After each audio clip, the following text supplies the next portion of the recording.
Dabhoi railway ગરનાળામાં વરસાદી પાણી ભરાઈ જતાં ડભોઈ તાલુકાના 3 ગામોને અસર થઈ છે. દર ચોમાસાની સિઝનમાં સર્જાતી આ સમસ્યાથી ગ્રામજનો અને વિદ્યાર્થીઓ ભોગવી રહ્યા છે. વરસાદ વરસતા આજે પણ 3 ગામોને જોડતા રેલવે ગરનાળામાં પાણી ભરાતા ગરનાળામાં પાણી ભરાઈ જતાં તાલુકાના અંબાવ, વસાહત અને પુડા ગામનો સંપર્ક ખોરવાઈ ગયો છે. રેલવે તંત્ર દ્વારા ડીઝલ મશીન દ્વારા પાણી નિકાલની વ્યવસ્થા કરાઈ, પરંતુ પુનઃ પાણી ભરાઈ જતાં પરિસ્થિતિ યથાવત બની જાય છે. રેલવે તંત્રના નક્કર આયોજનના અભાવે દર ચોમાસાની ઋતુમાં વારંવાર પાણી ભરાઈ જવાની સ્થિતિથી લોકો હેરાન પરેશાન થાય છે. પાણી નિકાલની યોગ્ય વ્યવસ્થા હાથ નહીં ધરાતા 3 ગામના લોકોએ રેલવે તંત્ર વિરુદ્ધ સૂત્રોચ્ચાર કરી રોષ વ્યક્ત કર્યો છે. શાળાએ જતા બાળકો, ધંધા રોજગાર તેમજ જીવન જરૂરિયાતની ચીજવસ્તુઓ લેવા લોકો ગરનાળામાંથી પસાર થઈ શકાતું ન હોય ત્યારથી ગરનાળું બનાવવામાં આવ્યું છે. ત્યારથી લઈ દર ચોમાસે પ્રજાજનો મુશ્કેલીમાં મુકાયા છે.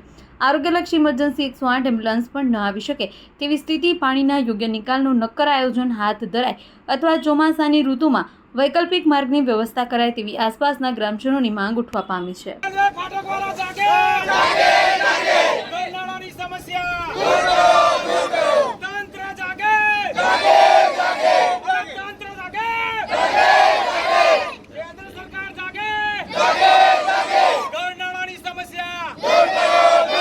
पूरा गाँव में सरपंच महेंद्रभाई मोहनभाई बारिया हमारे पूरा अंबाव छुआवी वसावट बहुत नारायण तकलीफ पड़े છે. પાણી ભરાઈ ગયું છે તો સ્કૂલમાં છોકરાઓ જઈ શકતા નથી, 108 આવી શકતી નથી. કોઈને દૂધ લેવા જવું, કોઈને શાકભાજી લેવા જવું હોય તો ઘણી તકલીફ પડે છે. તો સરકારને મારે એટલી જ નમ્ર વિનંતી કેન્દ્ર સરકારને કે આ નારું વહેલી તકે પાણીની સમસ્યા દૂર કરે, એ જ અમારી માંગ છે. આ કાઢે છે પછી પાણી ક્યાં જાય છે? પાણી તો અહીંયા બાજુમાં ગટરમાં જ જાય છે, કોઈ નિકાલ જ નથી પાણીનો. થોડોક બી વરસાદ પડે તો નારું ભરાઈ જાય છે. બહુ તકલીફ પડે છે આ નારાના લીધે છોકરાઓને આવડ જવડ માટે.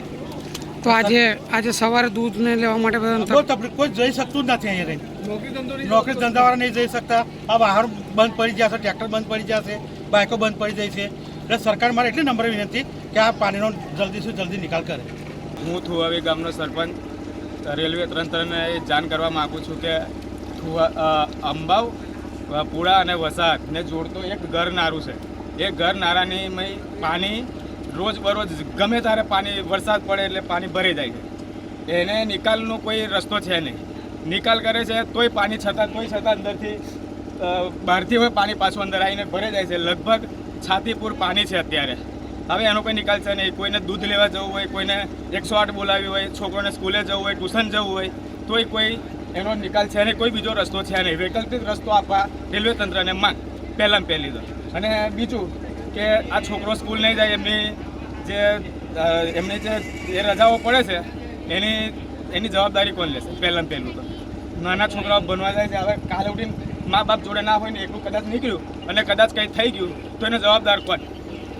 એટલે રેલવે તંત્રને એટલી માંગ છે કે ભાઈ અમારે વહેલામાં વહેલો આ પાણીનો નિકાલ કરે, કાં તો કોઈ બીજો રસ્તો અમને આપે.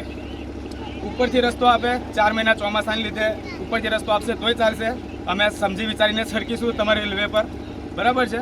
એટલે રેલવે તંત્રને એટલી માંગ છે કે ભાઈ રસ્તો અમને ગમે ત્યારે ગમે તે રીતના ગમે તે રીતે અમને રસ્તો કરી આપે.